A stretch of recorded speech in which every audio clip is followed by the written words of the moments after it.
L'intégrité scientifique est un sujet extrêmement important dans la mesure où il concerne l'activité de recherche, sa vérité. C'est un déterminant essentiel de la qualité de la recherche, de sa fiabilité et de sa reproductibilité. Et l'intégrité scientifique, on peut le dire, conditionne l'efficacité de la science et son impact au niveau sociétal. En fait, d'ailleurs, c'est plutôt en creux qu'on s'aperçoit de son importance. En effet, les conséquences des méconduites scientifiques sont considérables. D'abord, c'est une perte de la crédibilité de la science par le public. Ensuite, c'est amener à une science que l'on ne peut pas reproduire intégralement.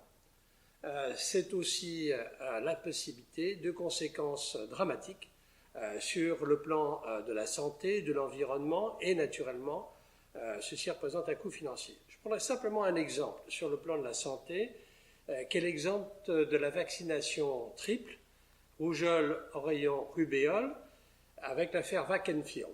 Wackenfield était un médecin anglais qui a dit que cette triple vaccination s'accompagnait possiblement d'autisme. Il publie dans le Lancet, en 1988, des articles et il republie ceci, avec finalement une démonstration que ces articles étaient faux. Il est radié de l'ordre des médecins, et ceci dit, toujours actuellement, il persiste dans l'opinion publique, je dirais, une idée non fondée que la triple vaccination pourrait être dangereuse. Le coût, je vous donne simplement un chiffre, chaque article qui est examiné et qui va être finalement rétracté correspond aux États-Unis à un coût de près de 450 000 $. Alors, l'intégrité scientifique est un sujet qui est un sujet ancien. Alors, il y a toujours eu des fraudes en science, il y a eu toujours un arrangement intentionnel des données. Mais ce qui est nouveau aujourd'hui, c'est que les méconduites scientifiques, la fraude, la falsification des résultats, la fabrication de résultats, le plagiat est plus facilement repéré, notamment grâce aux moyens informatiques dont nous disposons. Ces fraudes sont plus médiatisées qu'elles ne l'ont jamais été, du fait des réseaux sociaux notamment, et du fait naturellement de la diffusion par Internet de ces fraudes spectaculaires. Et puis elle est plus préjudiciable qu'elle ne l'était antérieurement, pour la raison même que une fraude, un résultat qui a été fabriqué, va être diffusé très largement, et avant que l'on ne réalise qu'il est faux, ce résultat va faire l'objet d'études ici ou là. En fin de compte, l'intégrité scientifique, c'est une responsabilité, bien sûr, du chercheur, c'est une responsabilité individuelle, mais je pense aussi que c'est une responsabilité collective, dans la mesure où l'encadrant, l'institution dans laquelle travaille le chercheur, le postdoctorant ou le technicien de recherche, est aussi, d'une certaine mesure, responsable de l'intégrité scientifique. En tout cas, elle est responsable du traitement à temps et correctement, et c'est tout le sujet. Et le chef d'établissement a une responsabilité particulière en ce qui concerne le traitement de l'intégrité scientifique. Alors, il faut bien distinguer l'intégrité scientifique de l'éthique. L'éthique, c'est autre chose. L'éthique et l'éthique de la recherche, c'est de conduire, je dirais, des recherches qui, éthiquement, sont responsables, qui ne soient pas potentiellement néfastes pour l'environnement, l'humanité. Et il y a aussi une obligation des règles d'éthique qui ont été édictées aussi bien dans le domaine des sciences humaines et sociales que dans le domaine des études cliniques.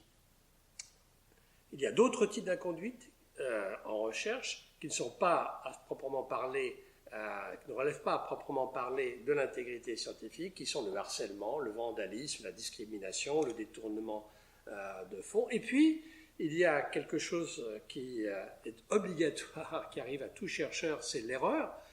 On ne peut pas imaginer une recherche où on trouve tout de suite ce que l'on a émis comme hypothèse, et donc l'erreur de bonne foi n'est pas bien entendu, un manquement à l'intégrité scientifique. Alors, ceci dit, répéter l'erreur et ne pas la corriger à un moment donné pose des problèmes. Alors maintenant que l'on a bien vu ce qu'était l'intégrité scientifique, la question est de savoir quelle est la fréquence des méconduites scientifiques. On estime environ à 1-2% des articles publiés annuellement qui seraient soit frauduleux, soit inexacts pour différentes raisons, et notamment des raisons de méconduite scientifique. Et de fait, quand on interroge des chercheurs, John Ioannidis l'a fait et Daniele Fanelli aussi, les chercheurs disent que dans leur propre pratique, ils estiment avoir dans 1 à 2% des cas, je dirais, fraudé, avoir arrangé les résultats. Et ils accusent, je dirais, les autres chercheurs bien plus fréquemment, puisqu'ils estiment que 28% des résultats de leurs collègues ont été des résultats frauduleux. Et dans les sciences humaines et sociales, on estime que seulement 40% des résultats sont répliqués, ce qui est effectivement peu. Alors, ces résultats de fabrication, de falsification et de plagiat sont, je dirais, les manquements les plus graves de l'intégrité scientifique. Mais aussi, je dirais, l'embellissement, ce qu'on appelle le data cooking, data mining, cherry picking, bref, la manière d'arranger en quelque sorte une histoire lissée où l'on surinterprète un peu les résultats, on biaise la littérature pour donner en quelque sorte un corps cohérent à la publication que l'on veut soumettre. Et puis aussi, le chercheur peut avoir l'intime conviction que ce qu'il a trouvé, et qu'il ne répète pas, était en fait la réalité, et donc il va arranger les choses de façon à se convaincre lui-même, à la limite, qu'il est inutile de répéter les expériences, il les aura sélectionnées. Là aussi, on est réellement dans un problème de manquement à l'intégrité scientifique. Alors, ceci est ancien, comme je le disais, néanmoins, ce n'est que récemment que les différents États se sont intéressés à ce problème.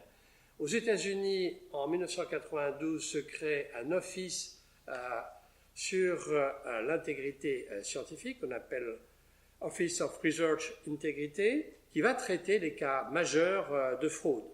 En 2010, il y a une déclaration, dite déclaration de Singapour, à l'issue d'une conférence internationale sur l'intégrité scientifique, qui résume, je dirais, le comportement intègre du chercheur. Et puis en France, en 2015, donc il y a un peu plus d'un an, il y a eu une charte nationale qui a été signée par la conférence des présidents des universités et par un certain nombre de grands organismes de recherche et qui pose en quelque sorte le socle d'une recherche intègre. Il était donc intéressant de voir, je dirais après un peu plus d'un an, ce qu'il en était, et de là la mission qui m'a été confiée par le secrétaire d'État à l'enseignement supérieur et à la recherche. C'était d'autant plus important que les demandes de la Commission européenne sont réellement essentielles pour pouvoir effectuer et faire des contrats avec l'Europe. Et donc, ce que la Charte nationale de déontologie des métiers de la recherche indiquait, à savoir expliciter les critères d'une démarche rigoureuse et intègre, la conférence incitait sur la responsabilité de chaque organisme de mettre en œuvre la charte à travers la promotion de bonnes pratiques en recherche, la sensibilisation et la formation des personnels, ainsi que la mise en place de procédures claires et reconnues de tous pour éviter et traiter les écarts aux règles déontologiques. Eh bien, l'Union européenne, avec un conseil qui s'est réuni en début décembre 2015, ne dit pas autre chose et clairement, l'Union européenne indique que le financement sera lié à la conduite par les organismes qui recevront les financements d'une politique d'éthique et d'intégrité scientifique bien démontrée. Alors, je voudrais simplement dire ce qui se passe aux États-Unis avec l'Office de recherche de l'Office sur l'intégrité scientifique et la recherche intègre. Cet office, ce bureau, traite donc des cas majeurs, mais de façon, je dirais, pénale. C'est un point très important parce que en France, nous n'avons pas de traitement pénal des manquements à l'intégrité scientifique. Aux États-Unis, ceci veut dire que lorsque les allégations sont suffisamment, je dirais, précises et convaincantes pour qu'il y ait un cas de fraude, eh bien finalement, il y a un traitement devant la justice. Ce qui existe aussi auprès de la National Science Foundation. Voilà. D'autre part, aux États-Unis, en 2009, Obama a émis un mémorandum particulièrement important dans la mesure où il faisait de l'intégrité scientifique et de la recherche intègre un objectif majeur, avec en même temps la promotion d'une science ouverte dans toutes les agences qui dépendent du gouvernement. Et donc toutes les agences fédérales doivent se plier à cette obligation d'une science ouverte, dont je dirais simplement, rapidement, un mot. En Amérique du Nord, au Québec, le traitement est différent. Il n'y a pas de traitement, il n'y a pas de poursuite, je dirais, pénale des manquements à l'intégrité scientifique. En revanche, comme aux États-Unis et comme en Europe, le financement des fonds de recherche au Québec est conditionné à l'assurance d'une politique d'intégrité scientifique dans l'institution qui va recevoir les financements. Alors, l'intégrité scientifique en Europe, c'est un peu une mosaïque. Évidemment, il y a un traitement différent, je dirais, suivant les pays. 3 pays en Europe suivent pratiquement l'exemple américain, un traitement pénal et donc de loi vis-à-vis de manquement à l'intégrité scientifique, le Danemark, la Norvège et la Pologne. Les autres pays ont adopté des systèmes différents. En France, nous n'avons pas je dirais, de structure centralisée, et ceci va être l'objet d'une des propositions faites au niveau du ministère de l'Enseignement supérieur et de la Recherche. Avant de faire cette proposition, il était important de savoir où on était. Donc on a fait un état des lieux auprès des 8 grands organismes de recherche, CNRS, INSERM, etc., et d'autre part de 6 grands établissements de recherche, l'École normale supérieure, le Collège de France, etc. Et nous avons envoyé le même questionnaire à 72 universités, 27 réponses ont été obtenues, soit 37% de réponses. Alors le point intéressant, c'est que nous voyons qu'il y a un véritable dispositif dédié à l'intégrité scientifique dans 5 établissements sur 14, un tiers environ. Et dans 7 universités sur 27 qui ont répondu, c'est-à-dire à peu près un quart. Dans ces établissements ou dans ces universités, il y a donc un traitement clair, précis du manquement à l'intégrité scientifique, et il y a souvent associé une information, une sensibilisation des chercheurs ou des étudiants, doctorants ou même en master à ce sujet, et enfin, les établissements et les organismes de recherche, pour la plupart, ont développé déjà depuis plusieurs années une recherche sur Open Data et Open Access, c'est-à-dire une science ouverte et un accès facilité aux publications. Alors, ce qui est vrai, c'est que nous n'avons pas aujourd'hui de typologie officielle, avec des guillemets, des manquements à l'intégrité scientifique, et donc le recensement que nous avons pu faire est un recensement qui est obligatoirement très partiel. Il ne peut être considéré que comme, je dirais, juste liminaire.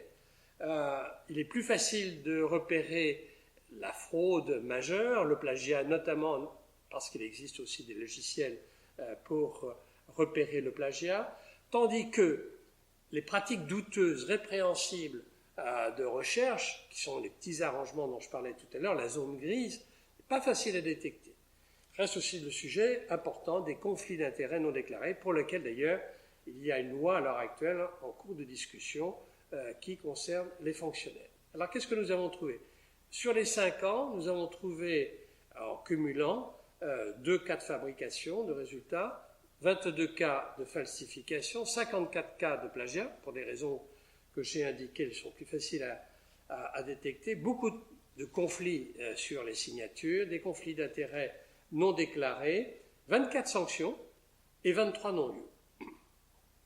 Alors, le traitement généralement conduit par les institutions est une instruction en interne avec un comité ad hoc qui est proposé par le président ou le président directeur général de l'organisme de recherche ou de l'université. Habituellement, tout se traite de façon confidentielle, mais la plupart des établissements souhaitent qu'il n'y ait pas d'anonymat, c'est-à-dire qu'on sache bien qui est le détecteur et qui va lancer en quelque sorte l'alerte.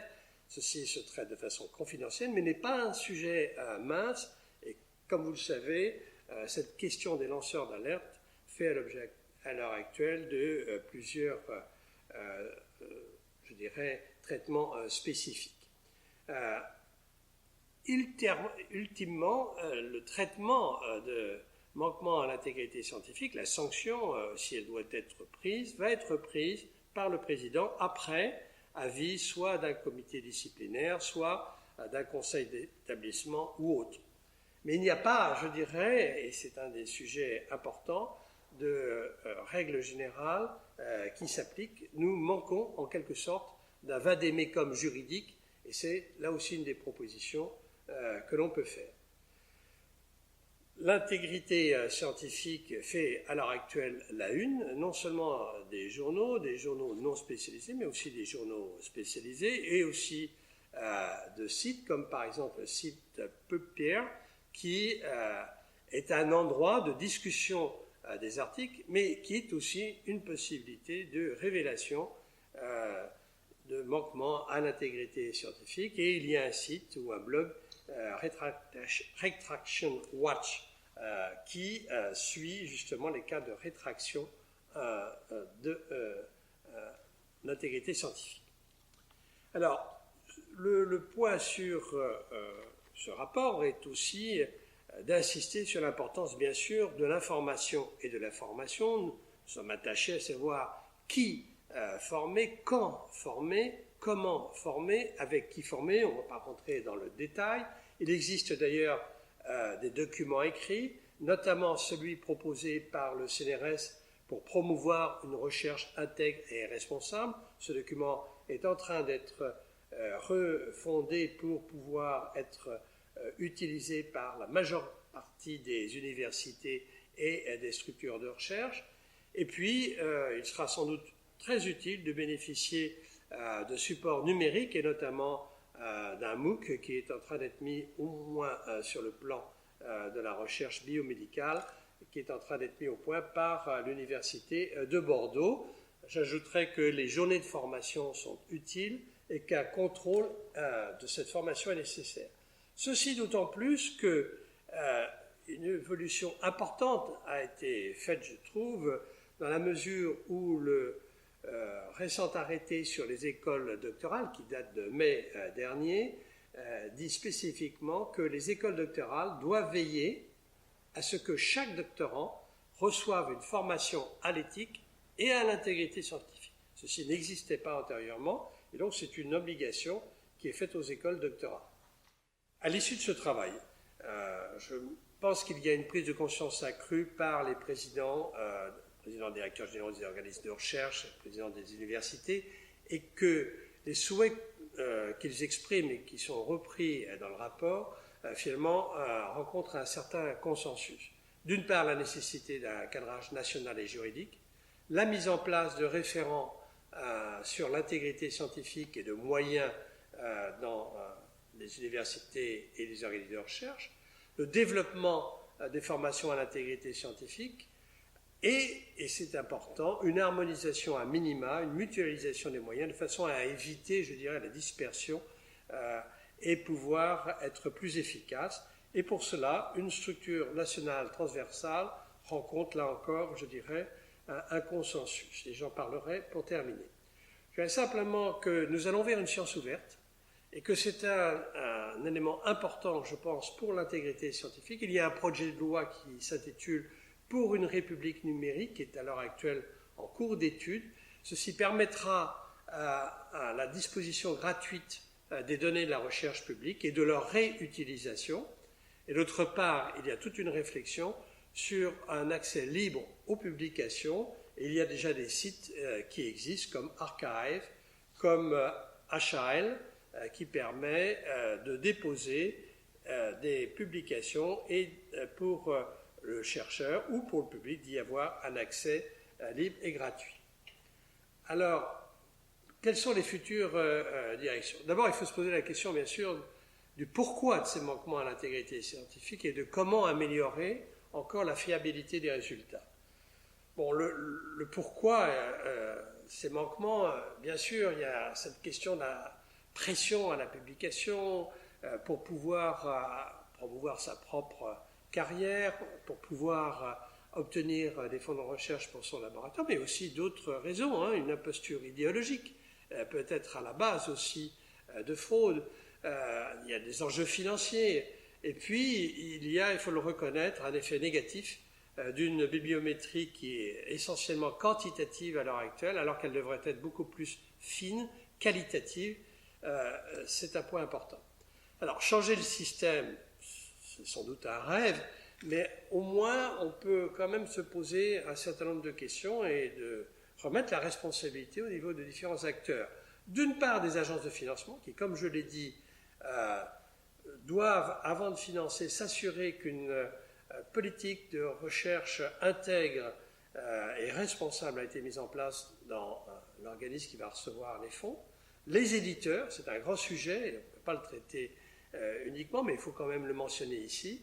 Les académies, puisque nous sommes à l'Académie des sciences, j'en profite pour dire à mes confrères qu'il faut effectivement continuer à travailler sur ce sujet, ce qu'ils ont fait d'ailleurs, puisqu'en 2011, il y a eu un rapport de l'Académie sur une meilleure utilisation des données bibliométriques pour l'évaluation de la carrière des chercheurs. On va donc dans une bonne direction en procédant ainsi. Voilà, je vous remercie de votre attention.